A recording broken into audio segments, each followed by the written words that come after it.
पुनीत मोर मन छोमा। सहज पुनीत मोर मन छोमा। श्री राम राम राम जय जय राम, बोलो मेरे सब भाई। ओ बोलो राम राम राम सीताराम, के बोलो सब भाई। सीताराम सीताराम राम मिले सब बोलो भाई। सीताराम सीताराम सीताराम, के मिले सब बोलो भाई। बोलिए सीताराम।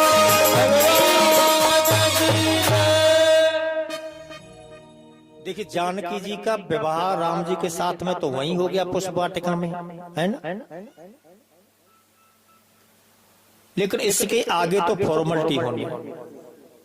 छोरा छोरी देख ले, छोरी छोरा देख ले, है बात हो जाए, घर वाले राजी है जाए तो विवाह तो हो ही जाता है। वो तो बाद में आशीर्वाद देना रह जाता। तो तुलसीदास जी ने लिखा है कि विवाह दोनों का तो वहीं हो गया, केवल और केवल जो जनक महाराज ने जो प्रतिज्ञा की है उस प्रतिज्ञा को पूरा करना है बस। ये जानकी है जिनका स्वयंवर होना है। जानकी राम जी को देखती जा रही है। लक्ष्मण भैया कहते हैं मैया, हे माता जी नेक मेरी उर देख ले। मैं तो तुम्हारो दास हूं ना, मेरे ऊपर भी कृपा कर दो थोड़ी सी। लेकिन जानकी जी नहीं देखती हैं। क्यों नहीं देखा जानकी ने? क्योंकि लखन भैया तो बैरागी हैं और बैरागी का स्त्री से क्या संबंध है। लेकिन एक संत ने कहा कि नहीं, जब जानकी कौन है? माया है। जानकी कौन है? माया। और राम कौन है? परमात्मा। और लक्ष्मण कौन है? जीव। जानकी रूपी माया लखन रूपी जीव के बीच में अगर परमात्मा खड़ा हो जाए तो माया किसी जीव को देख नहीं सकती जब तक परमात्मा की दृष्टि ओझल नहीं होगी। तो भगवान राम ने उन दोनों के बीच में से जैसे ही हटे, जानकी जी की दृष्टि लखन भैया पर पड़ी। लखन भैया ने हाथ जोड़ दिए, माता देखो मैं भी भैया के संग आया हूं, तुम दोनों का विवाह तो हो गया, लेकिन मेरी ऊपर कृपा करियो, मेरी शादी यहीं ते है जाए। बोलो राम जी महाराज की जय। लखन भैया ने कही, माता जी तुमने तो विवाह कर लिया मेरे भैया के संग, लेकिन ऐसी कृपा मेरे ऊपर करियो कि मेरो विवाह यहीं से है। और सत्य बात तो यही है, मैं जब मैं यहाँ आया था बड़े भैया की शादी में तो मैंने यही कही थी कि उजरी गांव ते मेरो विवाह है जाए। बोलो राधे राधे। हाँ लखन भैया बन के आया। तो सफल मनोरथ होए तुम्हारे, जो मन के भाव होते हैं ना वो सफल करते हैं परमात्मा। जानकी जी ने आशीर्वाद दे दिया, लखन भैया चिंता मत करो, तुम्हारे उकाजें तैयार है।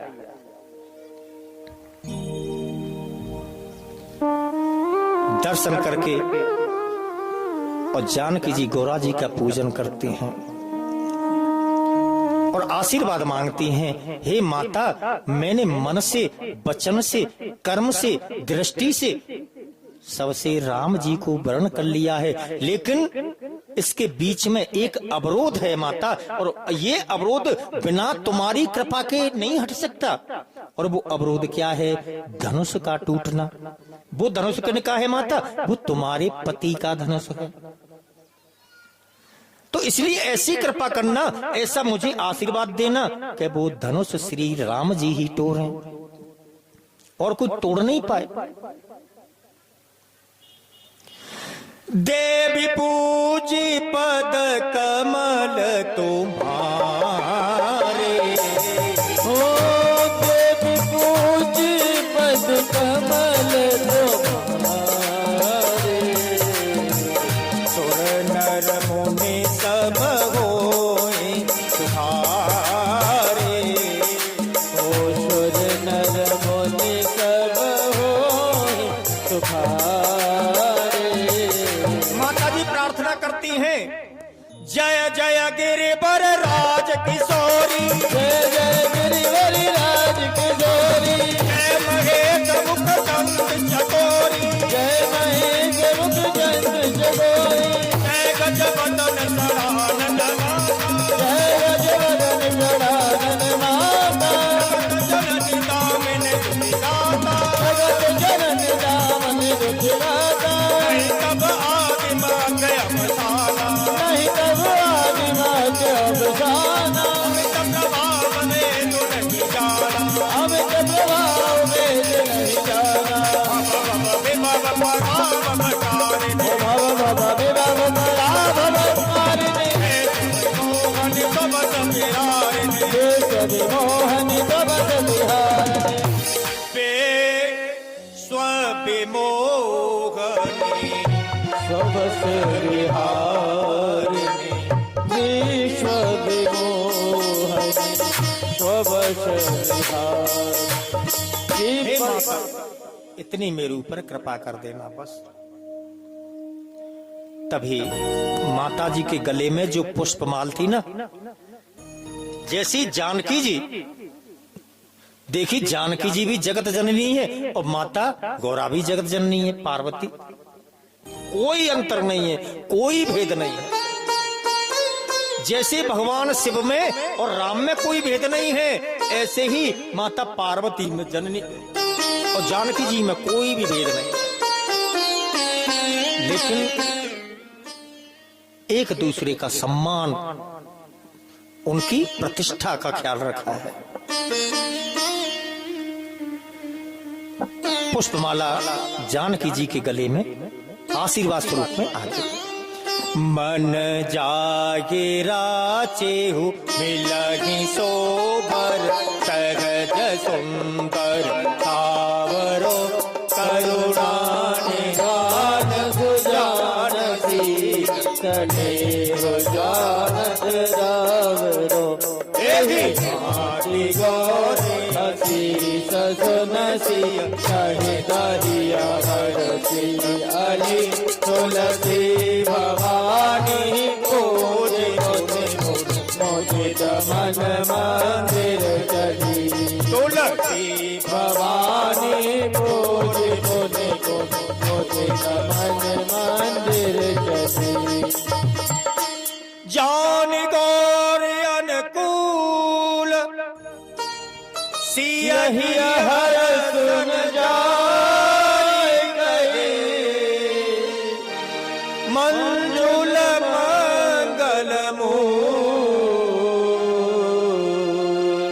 पाम अंग फरकन लगे।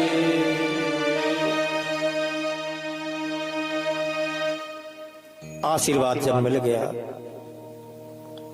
जान गौर अनुकूल,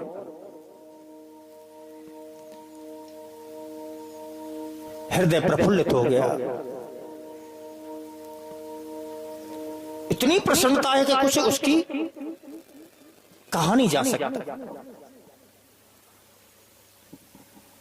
मंजुल मंगल मूल बाम अंग फरकने लगे।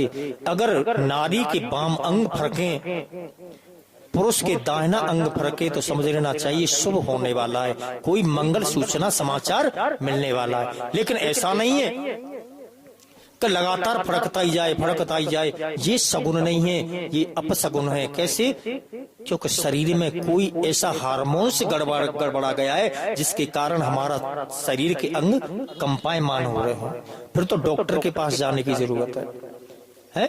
शुभ शकुन कब कैसे होता है? हम कोई कार्य करने के लिए जा रहे हो या कार्य करने की सोच रहे हो, तब हमारे अंग फड़के और बंद हो जाए तो शुभ शकुन है।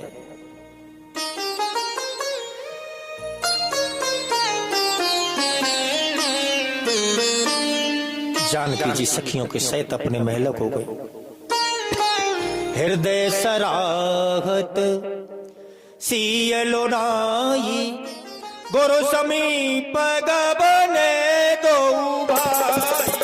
राम कहा सब कौतिक बाही, सरल स्वभाव छुअत चलनाई। श्री राम जय राम जय जय राम। हो श्री राम जय राम जय जय राम। जैसे ही राम लक्ष्मण अपने गुरु के पास पहुंचे, जानकी जी अपने घर पहुंच गए और उनको चरणों में दंडवत किया। देखिए डायरेक्शन वहां है, जैसे कैमरा होता है ना, कैमरा, तो कैमरा की दृष्टि से कुछ नहीं छुप सकता। ऐसे ही जो समर्थ गुरु होते हैं, समर्थ संत होते हैं, सामर्थ्यवान कोई मनुष्य होता है जिसके अंदर तपोबल की शक्ति अधिक होती है, तो उससे कुछ भी छिपा नहीं होता। विश्वामित्र जी कहाँ हैं? जहां पर ठहरे कुटिया में, और उनकी दृष्टि कहाँ है कि मेरे शिष्य क्या क्या कर रहे हैं, पुष्प वाटिका में क्या कर रहे हैं। कहीं ऐसा तो नहीं है जिन्होंने मर्यादा का हनन कर दिया हो। सब कुछ देख रहे। हम जब पहली बार दिल्ली में गए थे तो हमने देखा तो एक बहुत बड़ा बोर्ड लगा हुआ था, तो उस पर लिखा हुआ था कि ऊपर वाला सब देख रहा है, ऊपर वाला सब देख रहा है। तो हमने समझा कि ये ऊपर वाला तब वो परमात्मा को कहते हैं, वो ही देख रहा है। लेकिन इसे सब जानते हैं, लेकिन ये बोर्ड पर क्यों लिखा हुआ है? ये बैनर बहुत बड़े क्या कहते हैं उनको? हाँ, तो ये सब लिखने की क्या जरूरत है? तो आचार्य जी भी थे मेरे पास में, मैंने इनसे पूछा इसका क्या महत्व है, ये क्यों लिखा हुआ है ऊपर वाला सब देखता है, ऊपर वाला सब देख रहा है? तब इन्होंने कहा कि देखो ये राजधानी है देश की दिल्ली। मुझे समझ आया इन्होंने कि राजधानी है देश की दिल्ली, और यहाँ सभी प्रकार के लोग आते हैं, सभी भाषा के लोग बोलने वाले होते हैं। तो इसका क्या मतलब है?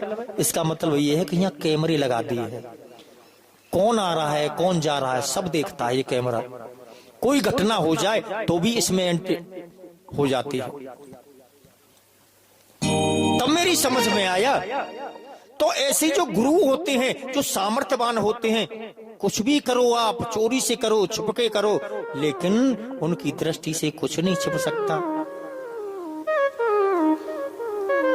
तो गुरु की दृष्टि कहाँ है? पुष्प वाटिका में। जानकी जी राम जी का जो मिलन हुआ वो भी देख, चरणों में बंधन किया।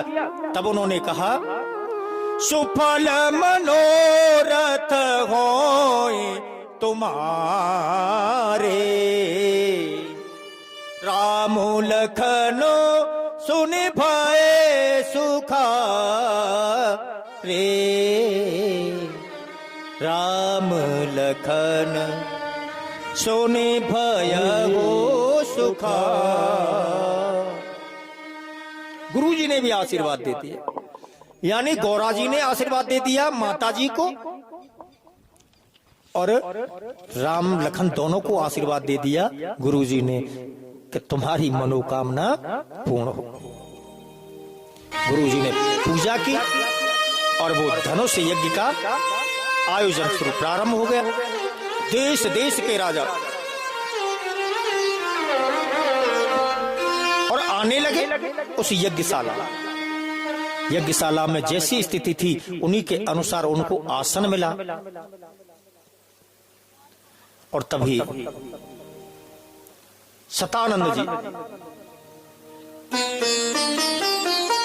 विश्वामित्र जी के पास में आए कि आप भी यज्ञशाला में प्रवेश कीजिए, शोभा बढ़ाइए। विश्वामित्र जी राम लक्ष्मण को लेकर के उसी यज्ञशाला में प्रवेश करते हैं। तो जैसे ही राम लक्ष्मण विश्वामित्र जी ने उस यज्ञशाला के प्रवेश द्वार में अंदर प्रवेश किया, सभी राजा महाराज देखने लगे, हाँ ये कौन है, ये कौन है, ये कौन है। किसी को तो काल दिखाई दिए, किसी को भगवान दिखाई दिए, किसी को मित्र दिखाई दिए, तो किसी को भाई दिखाई दिए। लेकिन जो उद्दंडी राजा है ना, अभिमानी, उन्हें काल दिखाई दिए। और फिर जब सभी आ गए, अपने अपने यथा स्थान पर बैठ गए, राम लक्ष्मण और विश्वामित्र जी के लिए सबसे ऊंचा एक मंच बना हुआ है, उस मंच पर उनको विराजमान किया। बैठे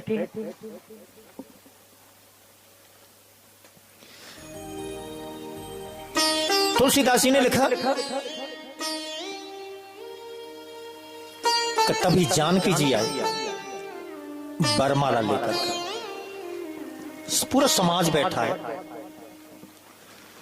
रंग भूमि तब सियप गुधारी, देख रूप मोहे मुनि नारी। देख रूप मोहे नर नारी। रंग भूमि आए, रंग भूमि जब सियप गुधारी, देख रूप मोहे नर नारी। जैसे जानकी जी आई, साक्षात लक्ष्मी जी का स्वरूप है। उनके रूप को देख करके सभी नर नारी मोहित हो गए। चलो नरमोहित हो जाए नारी की आकृति को देख करके कोई बात नहीं, लेकिन नारी नारी के रूप को देख करके मोहित, ये बड़ी असंभव बारी बात है। ये तो अतिशयोक्ति है। ऐसा कैसे हो सकता है? क्योंकि नारी नारी से द्रोह करती है। अगर एक नारी सुंदर हो, दूसरी नारी थोड़ी उससे कम सुंदर हो। वैसे नारी नारी किसे कहते हैं? नारी कहते हैं नर धन अरी। जो नर कहते हैं पुरुष को, जो पुरुष की शत्रु होती है, जो पुरुष की शत्रु। अब नारी पुरुष की शत्रु कैसी है? अगर पुरुष परनारी में आसक्त होता है तो सबसे पहले तो अपना धर्म होता है, पहला, इसलिए शत्रु है। दूसरा, उसके शरीर का तेज जाता है, बल जाता है। तीसरा, उसका धन व्यय होता है। चौथा, समाज में यश कीर्ति मान मर्यादा सबका नाश हो जाता है। जो समाज की दृष्टि से गिर जाए तो वो जीना नहीं कहलाता। जो समाज की दृष्टि से बिगड़ जाए कोई बात नहीं है, लेकिन जो स्वयं की दृष्टि में गिर जाए तो समझ लो कि ऐसा मनुष्य, तो उसके लिए तो मर जाना चाहिए। तो नरधन अरी, अगर नारी को हम माता समझेंगे, नारी को बहन समझेंगे, नारी को बेटी समझेंगे, तो वही नारी हमारी शत्रु न होकर के मित्र बन जाती है। वही नारी हमारा कल्याण करने वाली हो जाती है। वही नारी हमारा उत्थान करने वाली हो जाती है। और वही नारी अगर माता मानेंगे तो वही नारी दुर्गा है, दुर्गा बनकर के हमारी रक्षा करती है। और वही नारी बहन बन करके द्रौपदी बन जाती है। और वही नारी अगर कुदृष्टि से देखेंगे तो वही नारी दुशासन और उसके बड़े भाई का नाम था दुर्योधन, उनका काल बन करके खड़ी जब हो जाती है, तब तो शत्रु है नारी। दूसरा, इसका संतों ने कारण बताया, नह धन अरी, जिसका कोई भी शत्रु नहीं होता। जिसका कोई शत्रु नहीं वो नारी है। कैसे? क्योंकि नारी तो ममता की खान है। नारी तू जननी है, नारी सृष्टि का पैदा करने वाली है। जो पैदा करती है वो क्या कभी शत्रु हो सकती है? नहीं हो सकती। तो यहां नारी को यानी सीता जी को देख करके नारी भी मोहित हो गई। ऐसे नहीं हुई। आज जानकी जी ने उनको अपना वो स्वरूप दिखाया, जगत जननी का दिखाया, तभी उनमें आकर्षित हो गई। हे जगत जननी, आप हमारे ऊपर करुणा की दृष्टि बनाए रखना। आपका विवाह हो जाएगा तो आप चली जाओगी। आपकी इतनी सुंदरता है। नारी नारी को देख करके प्रसन्न नहीं हो सकती। नारी ने साड़ी कैसी पहनी है उस पर दृष्टि जाती है। ये ना देखे कि जाकी नाक लंबी है कि मोटी है? जा ना देखें जाकी आंख बड़ी है कि छोटी है, जाए ना देखें। काय देखें कि जाने कान नाक में नथुनी पहरी है कि ना पहरी, कैसी पहरी है? जाने हार पहनो है कि ना पहनो, जाए देखें। और साड़ी कीमती है कि वैसी है, ये हल्की बारी है, जाए देखें। क्योंकि हम भी तो काऊ की पत्नी है। शाम को जाके घर में और कह देनी है कि देखो मैं पड़ोसी पे इतना तोले को हार और मंगलसूत्र, चूड़ी और ये और वो देख करके आई हूँ, इतनी कीमती साड़ी देख के आई हूँ। हमका काउते कम है? बताओ कमे का ना कम। काऊ को पति काउते कब ना है? तो बस इसीलिए वो ही दिखाएगा कि जानकी जी ने श्रृंगार कैसा किया है। अद्भुत दिव्य श्रृंगार है आज माता जी का। सभी देखते रह गए। और फिर जब जानकी जी आ गई तो वहां बंदी जन गुणगान करने लगे। देखिए आपको जल्दी तो नहीं हो रही है ना? अगर आनंद आ रहा है तो सत्य में हाथ उठा दो, और कथा में नहीं आ रहा है तो जिनको नहीं आ रहा है उनके तो ऐसे ही रहेंगे, और वास्तव में आनंद आ रहा है तो कथा सुनो।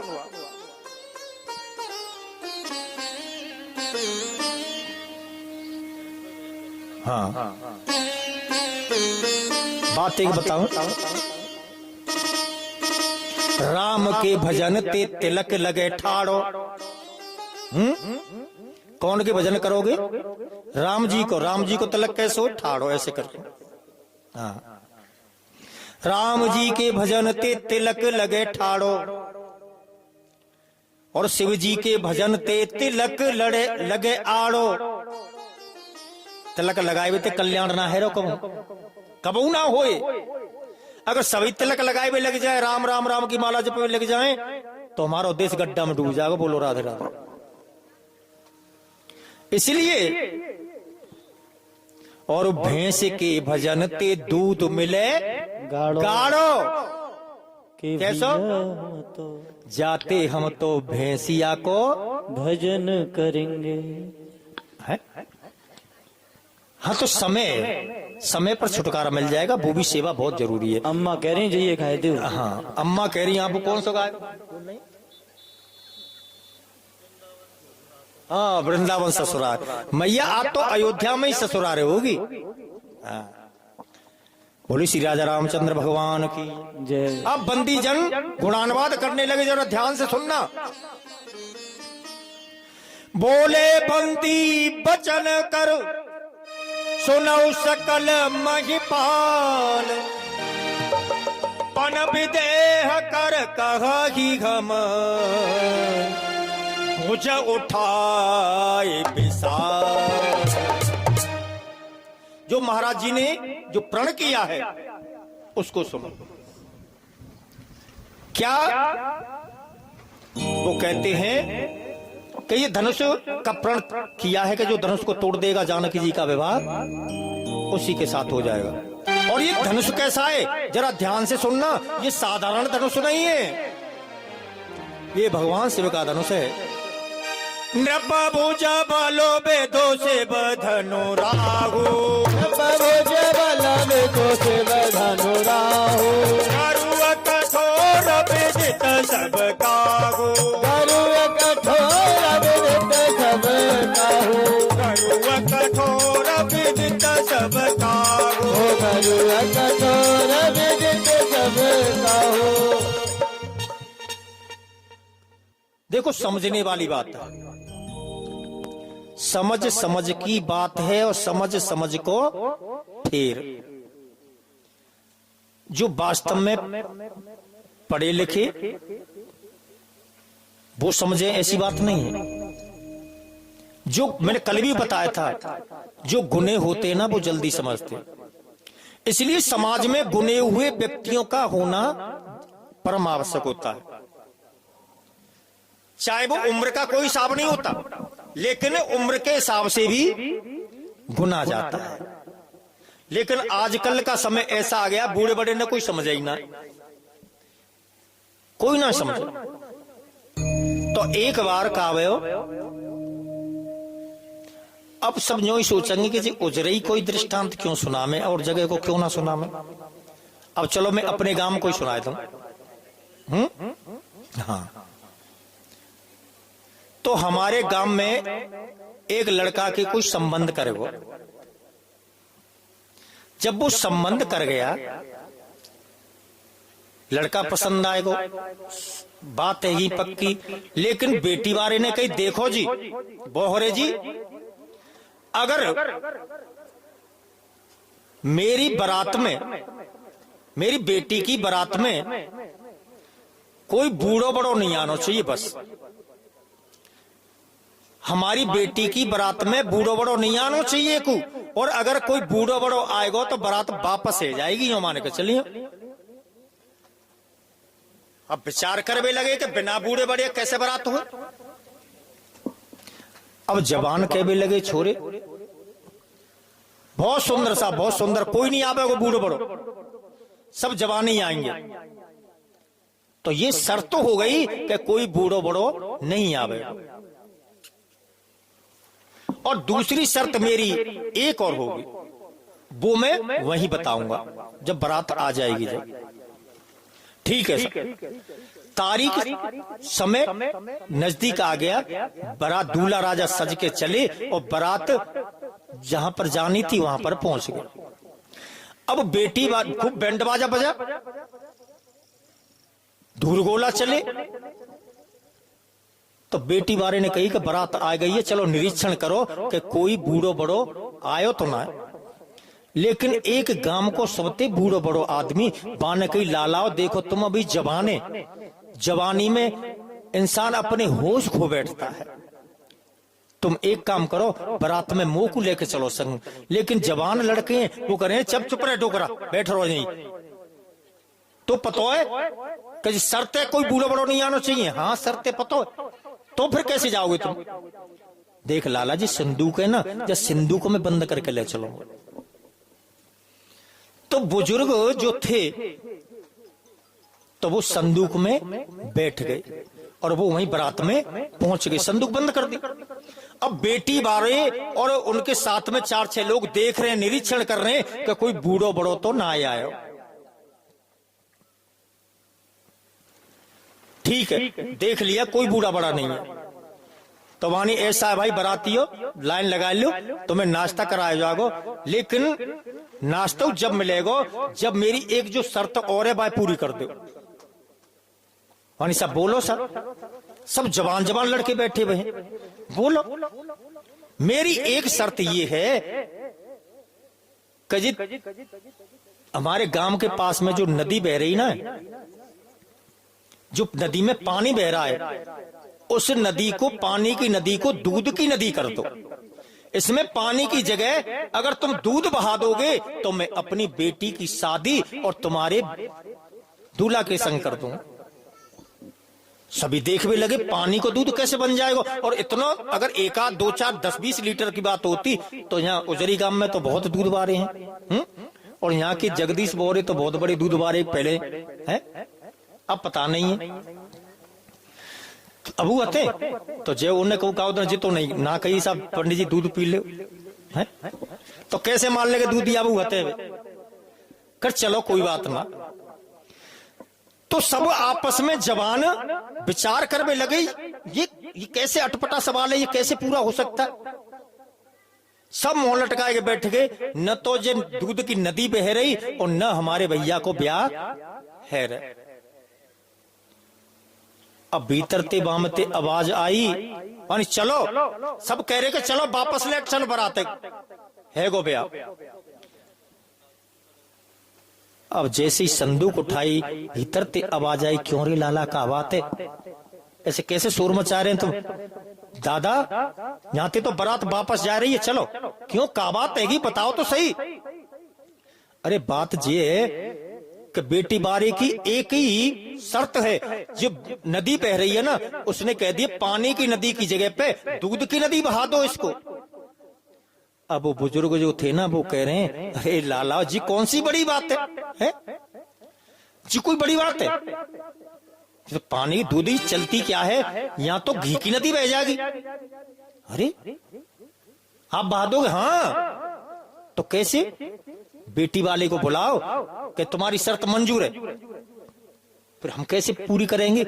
तो बुजुर्ग ने कही, देख लाला सुनो, जैसी वो कह नहीं कि दूध की नदी बहा दो, तो तुम ये कियो कि तुम जा नदी है पहले जो पानी की बहरी के ना जा खाली कर दो पूरी है, जब हम दूध की नदी बहा देंगे। न तो जा नदी है वो खाली कर पावेगो, न तुम दूध की नदी है। तो जब ऐसे कहा तो अब तो जोश आएगो, जब अवस्था है बेटी बारे, हाँ शर्त पूरी करोगे? हाँ महाराज करेंगे। कैसे? एक काम करो, हमारे पूरी दूध की व्यवस्था कर ली है, तुम इस नदी को पानी की खाली करवा दो, हम दूध की नदी बहाएंगे। बहुत से कहते कि खून की नदी बहा देंगे, बहुत से कहते ये कर देंगे वो कर देंगे।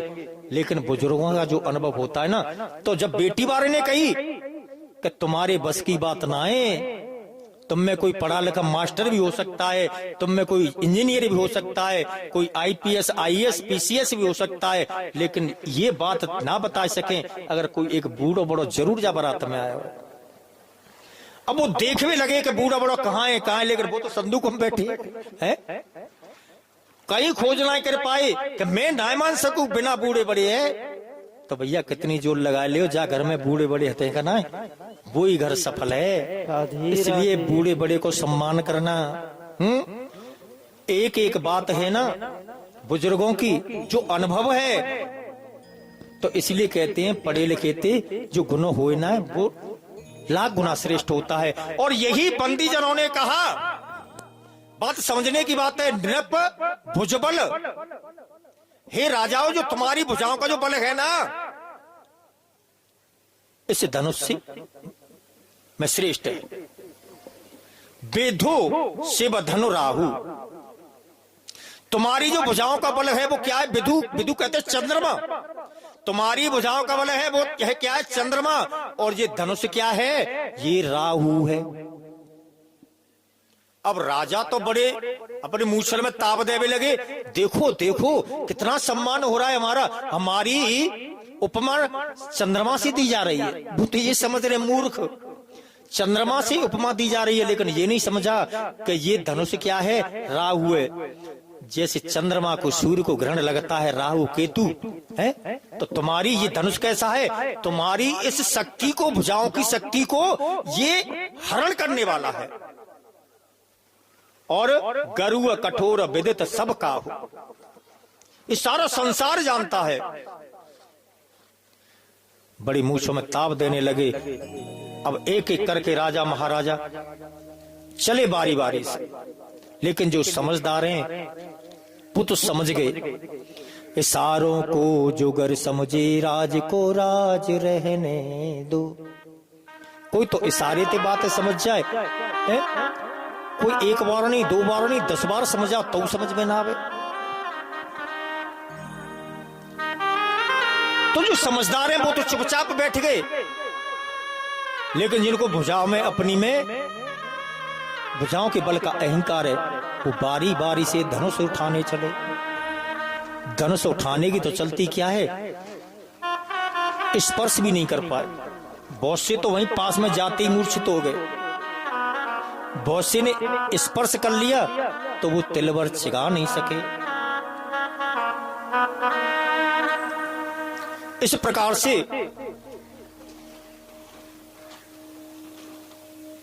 बारी बारी से राजा महाराजा आने लगे।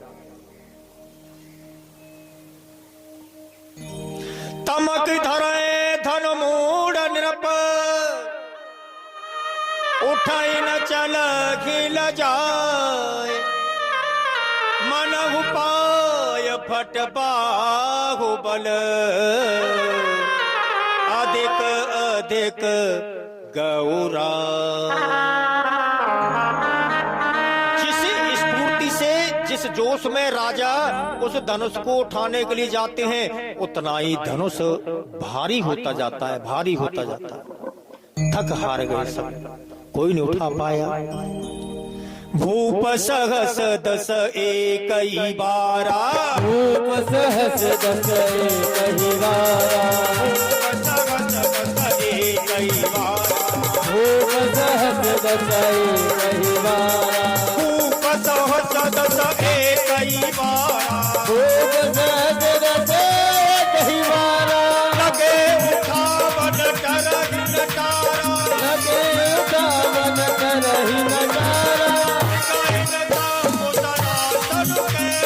लगाई न जाम्बुसरा सन कैसे, स्वामी वचन सती मनो जैसे, स्वामी वचन सती मनो जैसे, श्री राम जय राम जय जय राम, बोलो श्री राम जय राम जय जय राम, श्री राम जय राम जय जय राम, श्री राम जय राम जय जय राम। भूप सहस दस एक ही बारा, लगे उठावन करहि नटारा, भूप सहस दस एक ही बारा, लगे उठावन करहि नटारा। भूप सहस दस यानी 10,000 राजा एक बार में लग गए। 10,000 अगर यहां से वहां तक पंक्ति बनाई जाए तो ज्यादा से ज्यादा 100 आदमी नहीं 50 बैठ पाएंगे एक पंक्ति में। वो 10,000 की पंक्ति यहां से कहां तक हो गई? मेरे ख्याल में अकोला तक हो गई, धमसरी तक। अच्छा, तो अकोला तक यहां पे अनुमान है। तो इतना लंबा धनुष था, तो वो जहां पर धनुष रखा था वो स्थान कितना बड़ा था। और जब एक ही बार में लगे सब, फिर भी कोई उठा नहीं पाया। उठाने की चलती क्या है, हिला तक नहीं सका।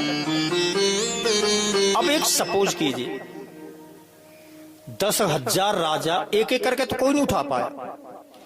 10,000 मिलकर के उन्होंने विचार किया कि अब सब मिलके उठा।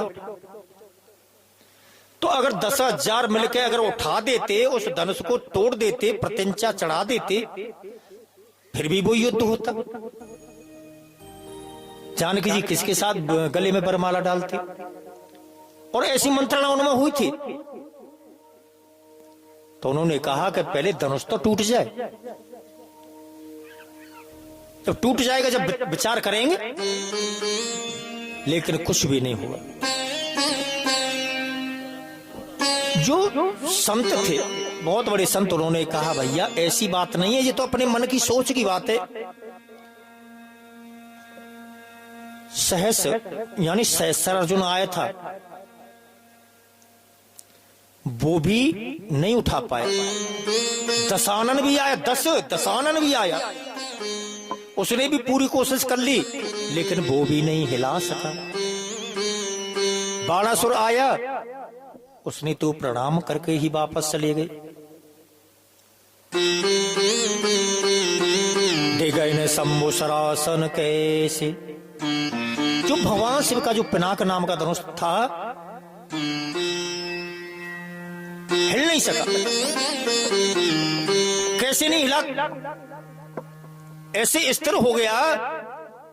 अब यहां उपमा दी है किसकी? कामी बचन सती मनु जैसे। अगर कोई सती सावित्री नारी है, कोई पतिव्रता नारी है, धर्म पर चलने वाली नारी है, सत्य के मार्ग पर चलने वाली नारी है। और अगर कोई कामी पुरुष उसको लुभाने की कोशिश करे, तुलसीदास जी महाराज ने लिखा है, कोई कामी पुरुष अपनी ओर आकर्षित करने की कितनी भी कोशिश करे लेकिन उस पर कोई प्रभाव नहीं होता। ऐसे ही ये शिव जी का धनुष है, इन राजाओं के बल का कोई प्रभाव नहीं हुआ, सब हार गए, थक गए। जब जनक जी महाराज ने देखा कि कोई नहीं उठा सका, कोई नहीं तोड़ सका, दीप दीप के भूपति नाना, आए सुन हम जो पन उठाना। देव दानव